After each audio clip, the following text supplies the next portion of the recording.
Bien-aimés dans le Seigneur, peuple de Dieu, bonjour. C'est avec un plaisir renouvelé que je suis ici, dans ce studio de la radio Menorah Yeshua. Bienvenue sur les antennes de la radio Menorah Yeshua. Bienvenue dans l'émission L'avenir en Christ. Soyez bénis, peuple de Dieu.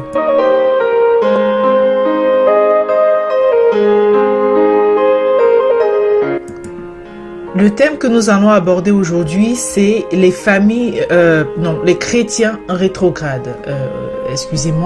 Les chrétiens rétrogrades. C'est le thème que nous allons aborder aujourd'hui, peuple de Dieu.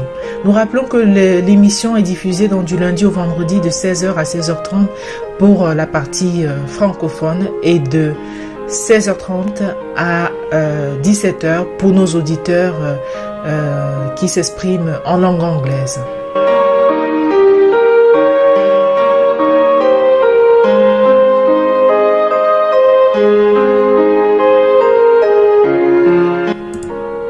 Les chrétiens rétrogrades, c'est le thème d'aujourd'hui. Alors, avant de continuer, peuple de Dieu, je vous invite à nous incliner tous dans la prière. Prions le Seigneur. Seigneur Dieu Tout-Puissant, merci de nous garder. Merci de nous inspirer les thèmes que nous développons ici dans cette émission, Seigneur. À toi soit la gloire pour ça. Notre roi, sois béni pour ta magnificence. Sois béni, Père, pour ta miséricorde. Seigneur, nous te prions pour tes enfants qui sont là, de par le monde, qui marchent avec toi, qui veulent te servir. Seigneur, s'il te plaît, garde-les sous ta coupe paternelle. Ne permets pas que l'ennemi vienne les arracher pour les éloigner du plan que tu as prévu pour chacun. Seigneur, soutiens-les, s'il te plaît, dans cette croix qu'ils portent pour toi. Conforte-les, Père, et bénis-les abondamment. Tu es notre Père et nous t'aimons, notre Roi. Merci infiniment pour tes grâces dans nos vies. Mon Sauveur, je te supplie de remplir ce studio de ta sainte présence et de conduire toute l'émission au nom de Jésus. Mon Sauveur, je te prie de veiller sur moi, sur toute ma famille, sur tous tes auditeurs, d'aider chacun de nous dans ses difficultés et d'exaucer les souhaits de chacun. En Jésus-Christ, nous t'aimons et en Jésus-Christ, nous t'avons prié. Reçois toute la gloire et l'honneur, Père Céleste. Amen. Nous vous partageons, peuple de Dieu, le texte de 2 Corinthiens 5, verset 17, qui est le credo de cette émission, l'avenir en Christ. Si donc quelqu'un est en Christ, il est une nouvelle créature, les choses vieilles sont passées. Voici, toutes choses sont devenues nouvelles, peuple de Dieu. Alléluia. Amen. Merci Seigneur. Donc, bien-aimés dans le Seigneur, aujourd'hui nous allons vous parler donc de ce qu'on appelle couramment dans le langage chrétien des chrétiens rétrogrades. C'est un thème qui est assez utilisé donc pour désigner en fait des personnes qui ont cru en Dieu à un moment donné, qui ont marché avec le Seigneur, qui l'ont servi pour certains et qui un jour se retrouvent à l'abandonner, à tourner le dos au Seigneur. Cela peut arriver à tout le monde, un peuple de Dieu. Nous tenons à le préciser, personne n'est à l'abri. Personne n'est à l'abri de ce genre de choses. Cela peut t'arriver aussi bien à toi, mon frère, toi, ma soeur, qu'autant à moi, la sœur Nadia, qui suis en train de vous parler. Ça peut également m'arriver. Alors, ce que nous devons faire, c'est de prier seulement le Seigneur qui nous aide à marcher avec lui jusqu'à la fin. La nuance, le terme jusqu'à la fin est très important et nous allons d'ailleurs le voir non seulement à travers le témoignage que nous allons vous partager, mais également à travers les textes bibliques que nous allons vous partager. Voilà, ça peut t'arriver, ça peut t'arriver à toi mon frère, toi ma soeur, ça peut m'arriver à moi aussi, la sœur Nadia, d'être ce qu'on appelle dans les chrétiens rétrogrades. Je répète, des personnes qui ont cru en Dieu, qui ont marché avec le Seigneur, qui l'ont servi pour certains et qui un jour se retrouvent à l'abandonner, à tourner le dos. Donc prenons garde à ce que cela ne nous arrive. Nous ne pouvons pas, par notre propre force, y arriver, mais en demandant au Seigneur, il va nous aider. Amen. Alléluia. Merci Seigneur. Aide-nous.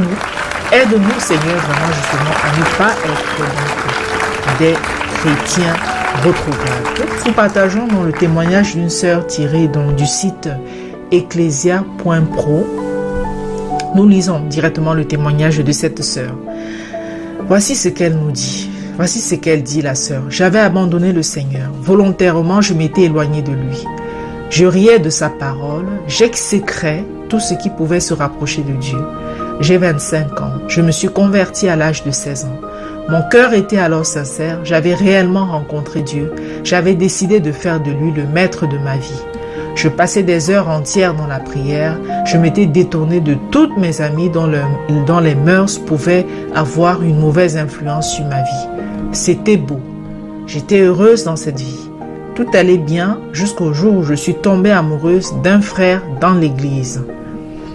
Je ne sais pas comment cela est arrivé, à cause peut-être de la promiscuité quelquefois trop poussée qui existe dans les églises, surtout parmi les jeunes. J'admirais son zèle, son amour pour Dieu. J'aimais sa façon de prier, je lui trouvais un visage semblable à celui d'un ange en exil, d'un prince oublié. Quand je le regardais, je me disais, « Oui Seigneur, c'est lui. Lui l'homme dont j'aimerais être l'épouse plus tard. » Je ne lui étais pas non plus indifférente et nos sentiments sont nés réciproquement. J'avais alors 18 ans et lui 24.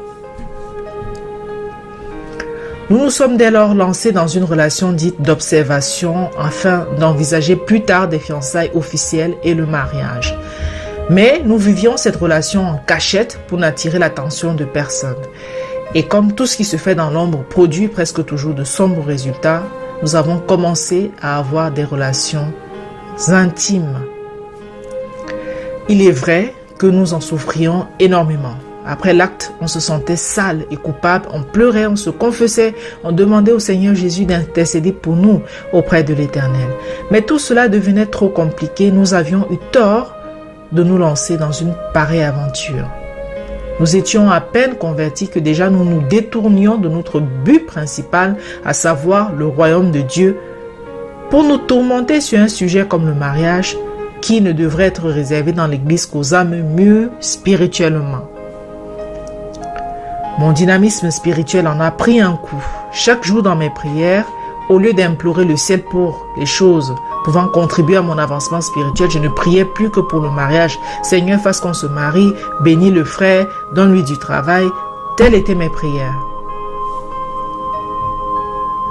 À 19 ans, toute cette vie a commencé à me peser. J'ai rompu avec le frère et comme j'avais lié ma vie spirituelle à ma relation avec lui, je me suis également éloignée de Dieu. J'ai tout fait dans l'église où tout le monde se mêle de la vie de tout le monde. Je suis retournée à mes anciens péchés, tout ce qu'il y a d'abominable. À 24 ans, j'ai sombré dans une profonde crise de désespoir. J'en étais arrivée à refuter l'existence de Dieu. Je lisais toutes sortes de philosophes, je m'entourais d'athées et j'appréciais leurs discussions, j'enviais leur savoir. Je pensais au suicide et mes lectures m'y encourageaient. Il n'y a pas de mort plus noble que celle que l'on souffre volontairement, répétais-je constamment à mon entourage. Je souffrais, vivre m'était un tourment, un supplice. Je maudissais le jour où mes parents, papy, folie m'avaient conçu. Mourir, j'y pensais jour et nuit. Je me haïssais et pour me consoler, je buvais et posais des actes abominables. Des gens ont essayé de me ramener à Christ sans succès. Je les envoyais paître en leur disant qu'ils étaient bien fous de croire ainsi éperdument à un Dieu qui ne voyait pas, un Dieu qui permettait que des enfants soient abusés par des pédophiles, un Dieu qui donnait toujours plus aux riches et toujours moins aux pauvres. Dieu ou ça? Avec le flot de malheur sous lequel vous croulez, vous osez me parler d'un Dieu, disais-je souvent. Un jour pourtant, une amie musulmane a demandé à me voir. Elle insistait depuis 6 mois déjà pour me rencontrer. Un après-midi, ne supportant plus son insistance, j'ai cédé. J'ignorais que cette entrevue allait changer le cours de mon existence.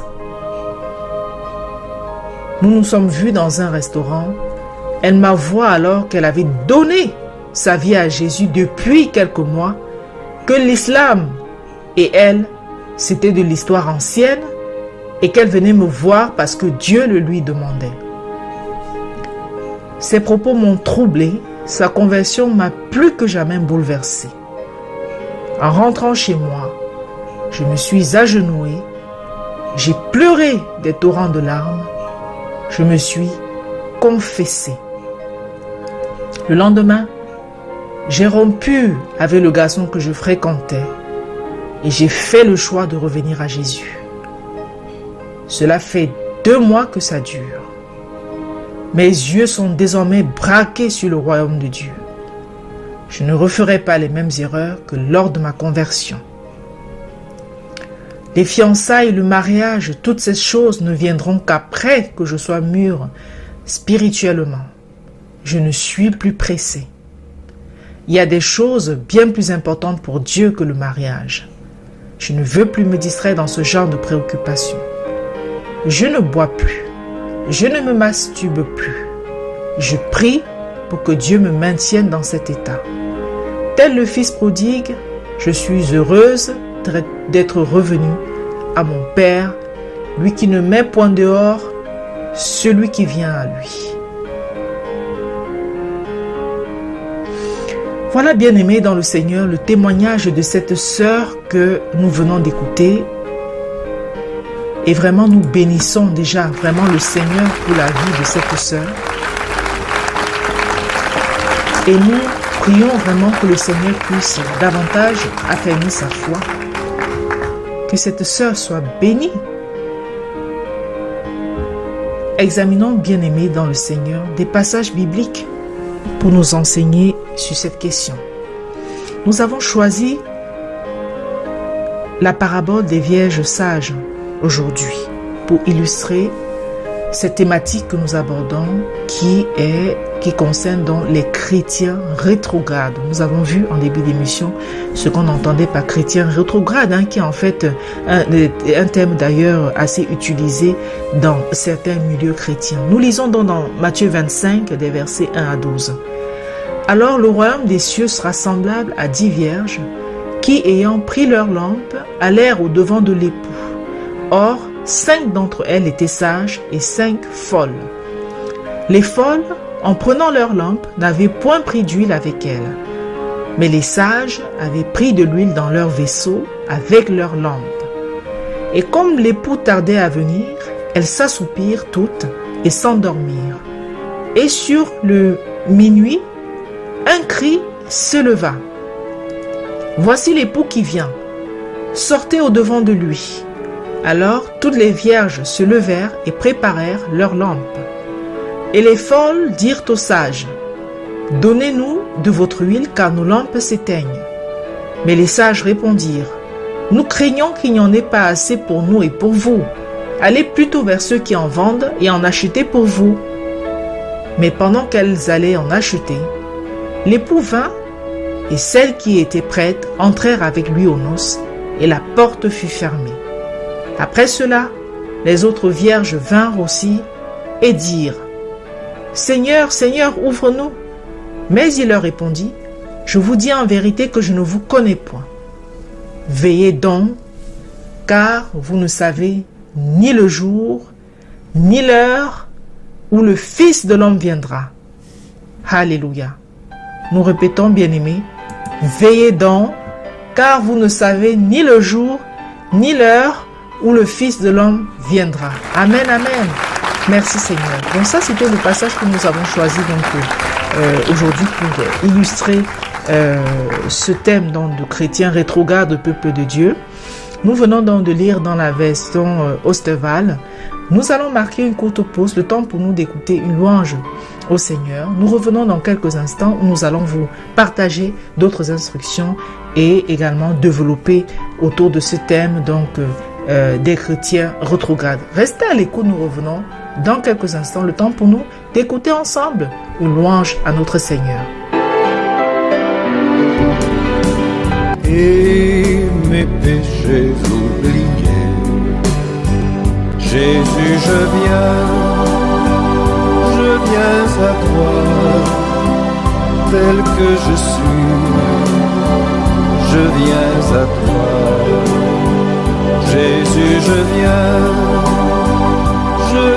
à toi, tel que je suis, prends-moi.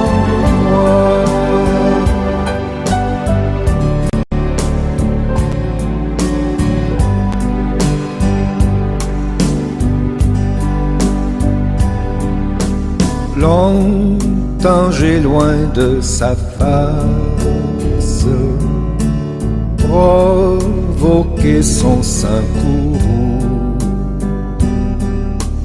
fermer mon cœur à sa grâce, blesser le sien devant tout.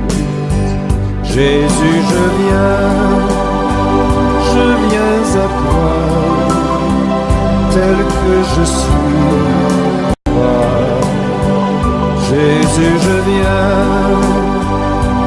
viens à toi, tel que je suis.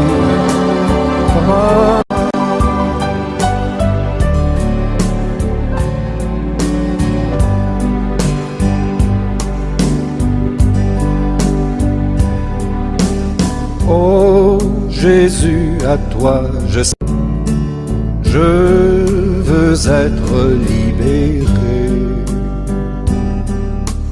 de cette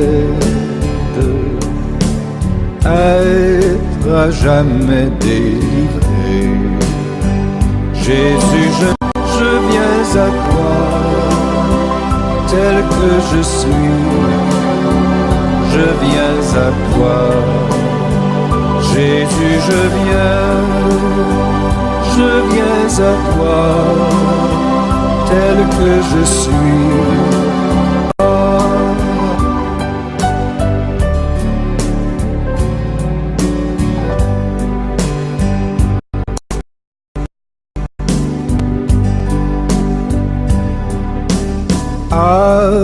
Alléluia, plus de doute, mon fardeau m'est enlevé.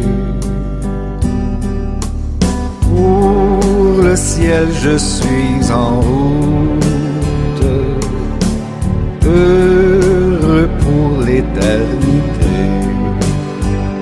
Jésus, je viens à toi, tel que je suis.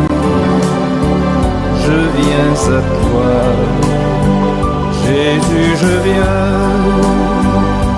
viens à toi, tel que je suis. En moi.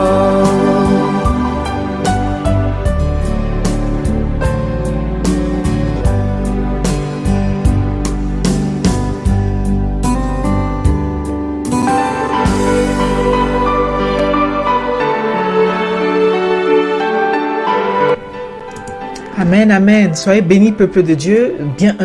Vraiment, bienvenue encore dans cette émission, donc l'avenir en Christ. Bienvenue sur la radio Menorah Yeshua pour ceux qui prennent l'émission en cours. Le thème que nous abordons aujourd'hui, c'est les chrétiens rétrogrades. Nous en avons donné une définition.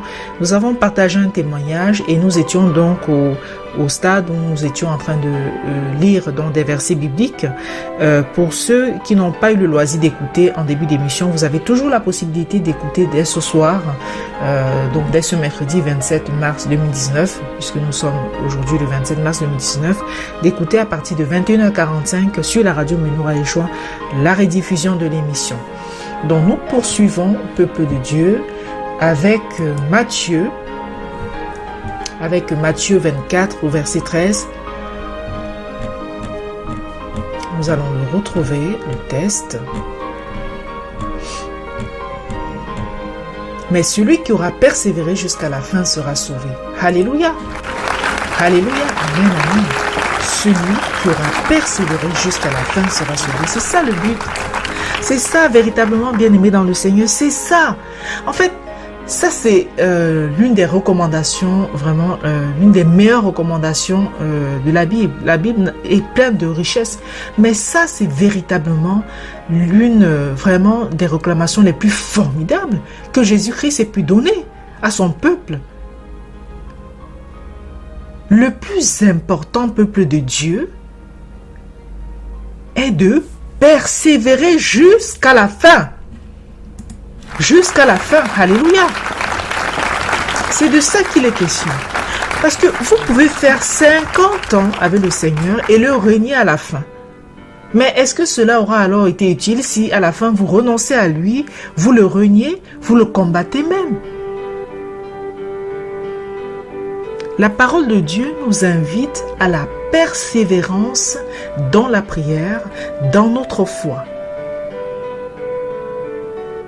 Le plus important, ce n'est pas de faire tel nombre d'années, d'avoir dit oui, je servis le Seigneur pendant tel nombre d'années, mais qu'en sera-t-il à la fin de ta vie?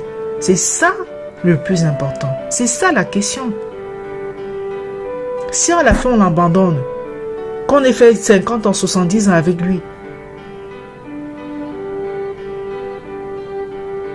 qu'est-ce que ça apportera? Donc le plus important, peuple de Dieu, c'est qu'à la fin de notre vie, le Seigneur nous trouve marchant toujours avec lui. Donc persévérons, mes frères et sœurs, jusqu'à la fin. Alléluia. Même si c'est difficile, persévérons. Demandons au Seigneur de nous aider, afin d'éviter d'être dans ce que nous avons appelé donc des chrétiens rétrogrades. Et je précise encore que nul n'est à l'abri d'être aussi chrétien rétrograde. Que ce soit moi, la sœur Nadia qui suis en train de vous parler, que ce soit toi, mon frère, ma sœur qui m'écoute, nous tous, nous sommes faillibles. Personne d'entre nous n'est à l'abri de devenir aussi chrétien rétrograde comme nous avons pu le voir dans le témoignage de la sœur que nous avons partagé. Mais souvenons-nous de demander vraiment que le Seigneur nous aide justement à marcher avec lui. C'est quelque chose, c'est un travail de fond. C'est un travail de fond et demandons de l'aide au Seigneur qui nous vienne en aide parce que de notre propre force, nous ne pouvons pas y arriver. Mais avec lui, la victoire est certaine. Alléluia. Merci Seigneur. Merci Père. Souvenons-nous de la parabole de l'ouvrier de la dernière heure qui a reçu le même salaire que les autres ouvriers qui avaient commencé le travail plus tôt que lui. Ils ont tous reçu le même salaire, quelle que soit l'heure à laquelle ils avaient commencé. Parce que lorsque la fin du travail est arrivée, tous étaient à leur poste, peuple de Dieu. Tous étaient à leur poste. Personne n'avait abandonné le travail et le maître leur a donné à tous le même salaire. C'est ce que le Seigneur attend de nous, bien-aimés dans le Seigneur. C'est que jusqu'à la fin de notre vie sur terre, il nous trouve dans sa moisson, qu'il nous trouve au poste qu'il nous a confié. C'est de ça qu'il est question. Il veut que nous persévérions jusqu'à la fin. C'est très important pour le salut de nos âmes. Afin de ne pas donc nous retrouver, par exemple, pris à ce piège d'être dans des chrétiens rétrogrades. Et encore une fois, personne n'est à l'abri. Demandons seulement que le Seigneur nous aide pour ne pas en faire partie, ou du moins pour ne plus en faire partie. Alléluia, Amen. Souvenons-nous aussi du brigand, ce compagnon de souffrance de notre Seigneur sur le bois du calvaire, et qui, lui, va connaître Jésus pratiquement peu avant son dernier souffle. Ce brigand, à ce moment-là, reconnaît la place céleste de Jésus et lui dit de se souvenir de lui lorsqu'il sera dans son royaume céleste. Alors le Seigneur Jésus va lui faire la promesse que le même soir, il serait avec lui au paradis. Alléluia. Merci Seigneur pour ta miséricorde. Merci Seigneur parce que tu n'as pas condamné cet homme que la société avait déjà condamné. Il se trouvait sur le bois du calvaire, prêt à être vraiment crucifié pour ses péchés. Mais toi, tu as une miséricorde de lui parce qu'il a fait appel à toi. Il t'a dit de te souvenir de lui. Et tu as accepté, tu as vraiment accédé à sa demande. Sois béni, notre Dieu, car tu es rempli de miséricorde.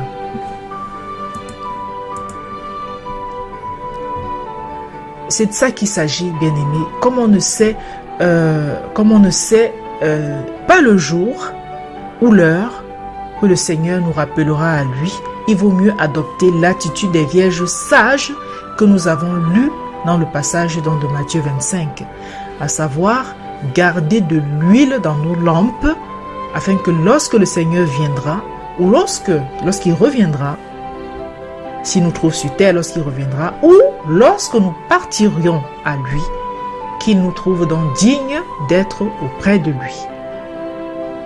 Donc, gardons de l'huile dans nos lampes. Garder de l'huile dans nos lampes, qu'est-ce que ça veut dire? C'est de développer l'intimité que nous avons avec le Seigneur. C'est de développer la relation que nous avons avec lui. C'est d'obéir à ses préceptes. C'est d'obéir à ses commandements. C'est de marcher comme il nous demande de marcher. Et c'est ça, peuple de Dieu, maintenir donc l'huile dans nos lampes. Et n'oublions pas que toute la loi se résume dans ces 2 commandements que le Seigneur Jésus nous a donnés, à savoir, tu aimeras le Seigneur Dieu de tout ton cœur, de toute ton âme et de toute ta pensée. Ensuite, tu aimeras ton prochain comme toi-même. Ça veut dire respecter le caractère divin de Dieu, respecter Dieu, respecter sa puissance, le respecter, respecter ses commandements, l'aimer, l'aimer, l'aimer. Ensuite, prendre soin des personnes que le Seigneur a placées à nos côtés. Aimer également notre prochain. Prier le Seigneur tous les jours, plusieurs fois par jour même.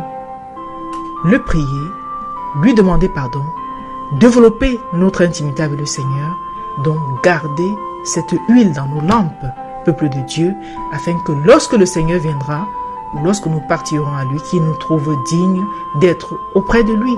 Alléluia. Amen. Amen. C'est mon souhait pour toi, mon frère, ma soeur.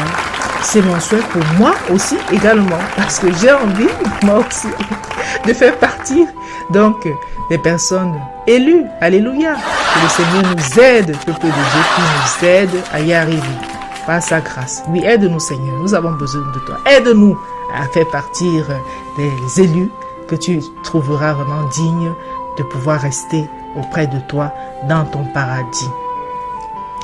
Donc, plutôt que de rétrograder, de connaître Jésus, le servir, puis se détourner de lui à un moment donné, persévérons, bien-aimés, dans la foi en Christ chaque jour, et ce jusqu'à la fin, et nous serons sauvés. Alléluia. Alléluia. Merci de nous avoir suivis, chers auditeurs, et que le Seigneur vous bénisse abondamment.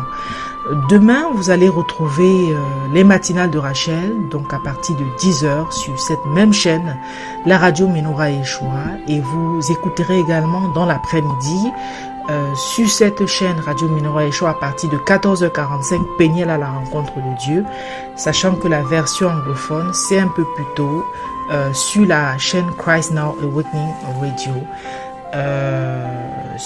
Voilà, c'est de 14h à 14h45. Donc ça, c'est pour le programme de demain. Vous pouvez également nous partager vos témoignages en nous contactant au 00337 62 24 65 83. 00337 62 24 65 83. Il y a également un WhatsApp qui fonctionne avec ce numéro. Et nous bénissons le Seigneur. Donc voilà pour le programme de demain. Quant à nous, nous allons bientôt basculer là sur la radio Christ Now Awakening Radio pour la version donc francophone de ce programme. Merci Seigneur. Merci Père. Seigneur notre Roi, merci beaucoup de nous avoir conduits au terme de cette émission. Je te supplie Seigneur de prendre soin de ton peuple, de veiller sur chacun d'entre nous. Père, je te supplie de veiller sur les nations et ne leur permets pas de faire n'importe quoi visant à s'éloigner chaque jour un peu plus de toi, Seigneur. Car tel est leur dessein, mais ne leur permets pas, Seigneur, d'accomplir ces desseins, Père. Freine-les, s'il te plaît, dans leur course destructrice. Souviens-toi de tes enfants, Seigneur. Souviens-toi des chrétiens persécutés, Père. Bénis-les, Seigneur, nous t'en supplions. Au nom de Jésus. Amen. Donc, peuple de Dieu, dès ce soir, vous aurez dans le loisir de réécouter cette émission L'avenir en Christ, dont le thème aujourd'hui était les chrétiens rétrogrades à partir de 21h45 sur cette radio. Et dès 18h, vous avez également la rediffusion des matinales de Rachel. Et à 21h, il me semble, oui c'est ça, ou alors 20h30, voilà, vous avez la rediffusion de l'émission Peniel à la rencontre de Dieu. Soyez bénis, peuple de Dieu. Nous basculons sur la chaîne Christ Now Awakening Radio et nous vous disons donc à demain, 16h, sur la radio Menorah Yeshua, si plaît à Dieu. Soyez bénis, peuple de Dieu. À demain.